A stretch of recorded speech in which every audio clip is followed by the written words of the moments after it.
Hey there, welcome back to another review, this time of Fortress from 1992. Thanks to a very nice guy in Germany for sending me this Blu-ray. Not even sure if the film is on Blu-ray in the US, but great cover. That's a really cool cover. Very rare that you get a new cover that's just... Very rarely you get a good Blu-ray cover. At least like I don't know if this is newly commissioned artwork. I'm not sure. Or this is artwork. I had never seen this artwork before for Fortress, but it's really cool. But yeah, Christopher Lambert,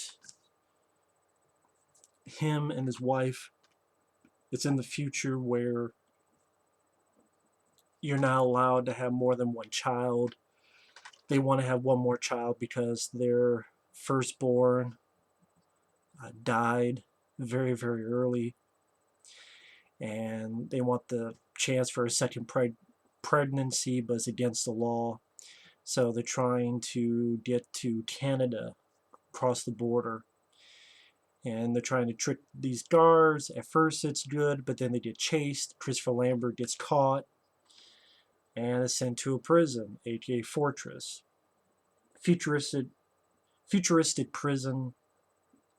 And you have some recognizable actors. You have Kurtwood Smith, who has been a lot of stuff. He was in RoboCop, among many other things, as Clarence Boddicker. You have Jeffrey Combs as one of the cellmates. Uh, you also have Vernon Wells has a small appearance, and it's directed by Stuart Gordon. And I think this is one of Stuart Gordon's best movies. Now, I think I heard Arnold Schwarzenegger at one point was going to star in this movie. It was going to be a much bigger budgeted flick.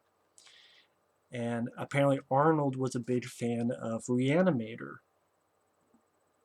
I think one of his buddies or doubles was in Reanimator, and he enjoyed it, so he wanted to work with Stuart Gordon. But then when they got together, Arnold said no, and I think he went on to do Last Action Hero instead of Fortress. Christopher Lambert did a good job, but it would have been interesting to see Arnold in this kind of movie, because that would have been a great trifecta of sci-fi films, because you would have had Total Recall, and, well, I mean, yeah, and 1990 would have been Total Recall, 91 would have been Terminator 2, and then 92 would have been Fortress. But instead, he went and did Last Action Hero, which I enjoy, and that came out in 93. And Christopher Lambert did a good job here, but for considering how films would be R-rated in that day and age, I mean, look at Total Recall, and this is a pretty bloody movie, and Stuart Gordon made quite a few bloody movies. From Beyond, Reanimator, and then Arnold. This is like a better version of Escape Plan, really. A futuristic type of prison, or trying to be. Like this one actually attempted that the right way. Escape Plan, which is a boring piece of shit drama with barely any action. If you sneeze, you've missed all the action. And that two of the biggest action stars of all time. Fuck Escape Plan. I know they're doing sequels. Fuck those as well. That movie doesn't deserve a sequel. It deserves to be pissed on while I'm pissed off. But Christopher Lambert, I like him. You know, the Highlander films, you only needed the first one. The second, third one I can watch is time wasters, and after that I don't care about the TV show. I thought the fourth one and the fifth one were pieces of shit. He was good in Mortal Kombat as Raiden. There's a film he did called Gunman, which I enjoy. Christopher Lambert has made quite a few good films. It's definitely one of his best ones. I know there's a sequel which I'll review. Not as good as this. It's at best is a time waster, but in all honesty, it's a rather lame movie, especially compared to this film. Stuart Gordon handled it well. I like the look of the prison.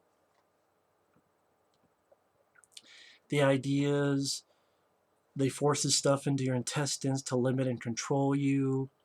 One guy's stomach explodes. You get a nice look of the prison. The supporting characters are colorful. You have Tom Tolles, who been in quite a few films. May you rest in peace. Like I said, Jeffrey Combs. Vernon Wells is there as a prisoner who starts a fight with Christopher Lambert and tries to kill him.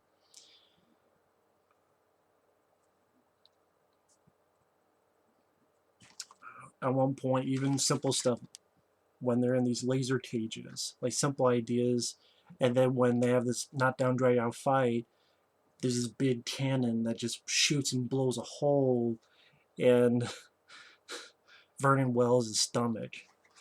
And I think this is actually the uncut version, because once in a while you'll see the Blu-ray format kind of go dip a little bit in quality to show teeny bits more of gore.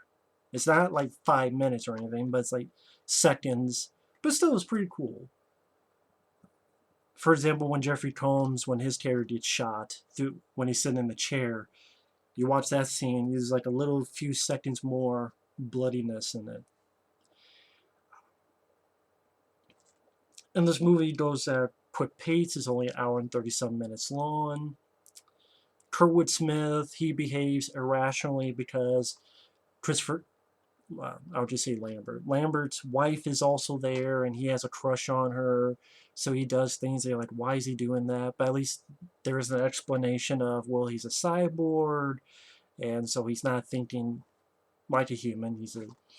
That's sort of one of the little twists you find out.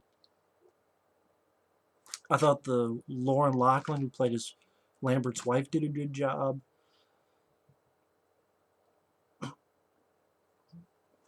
One of my only problems with the film, at times it seems extremely convenient. For example, Christopher Lambert, this is the guy who usually escapes stuff, and he's a ex-army officer, and it just so happens that Kurtwood Smith takes a liking to his wife. And it just so happens that in the cell that he's in, you have one guy, I think the actor's name is Lincoln Kilpatrick, who works personally with Kurtwood Smith, and so can get maps and get it to Lambert. And it's also very convenient that Jeffrey Combs is also in the same cell as them. He's a guy who knows about electronics. So it's like very convenient, like, oh, it just so happens that this guy knows very well electronics, and this guy is personally the assistant to Kurtwood Smith, and your wife is the one that the bad guy has a crush on. So it's like a lot of convenience that you're like, Jesus. So that's really my only problem with it. But maybe that hurts the movie for some. It doesn't for me. But yeah, just very, very convenient. Wow, all these people that you need to escape just happens to be in the same cell you're in. But if you get by that, the cast work well with each other.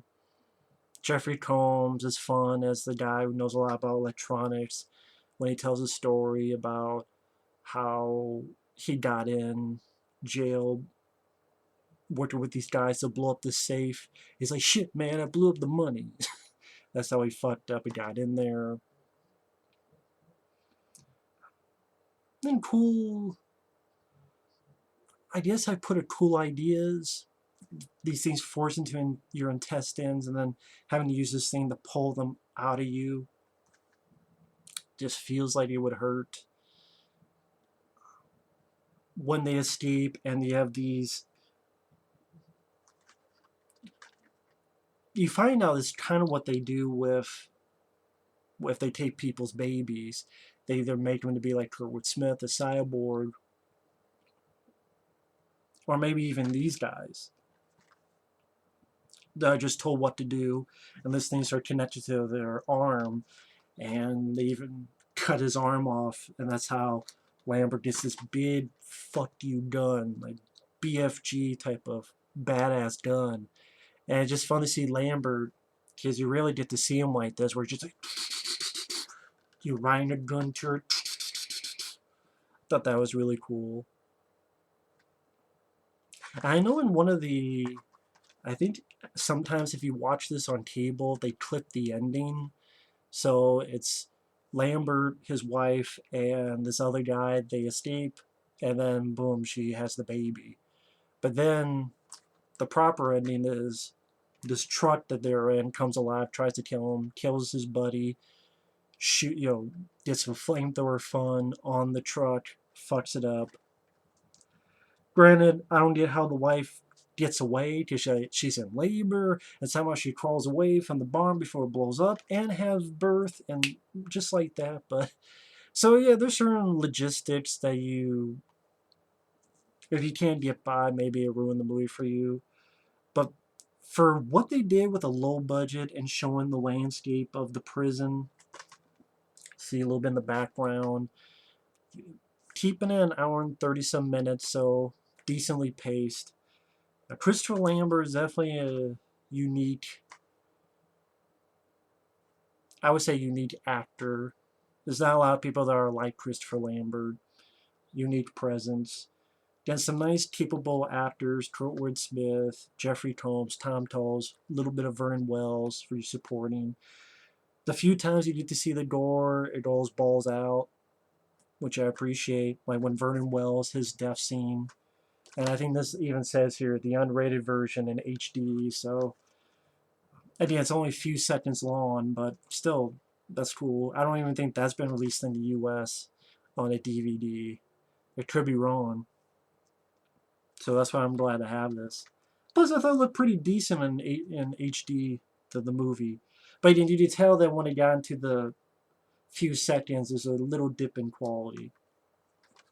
But yeah, overall, I think Fortress, it's the good version of Escape Plan. I really do believe that. It's a solid sci-fi flick, and the sequel wasn't needed, wasn't really wanted. It's there. I mean, well, I don't know. I don't know if it'd be a rant because I've seen so much worse movies recently, but it's definitely a big step down from this because it didn't have Stuart Gordon's direction. It didn't. It felt like an R rating. The second film didn't really feel much of an R rating, and the second one tried to do too much of the same stuff, only even more ridiculousness in space, including one scene which I'll get to. But yeah, Fortress One, good movie, good sci-fi action picture. God, I'm out of it. This is what happens when your allergies fuck with you. You just discombobulated. So I apologize for that. But either way, thanks for watching. Take care, and we'll see you later. Bye bye.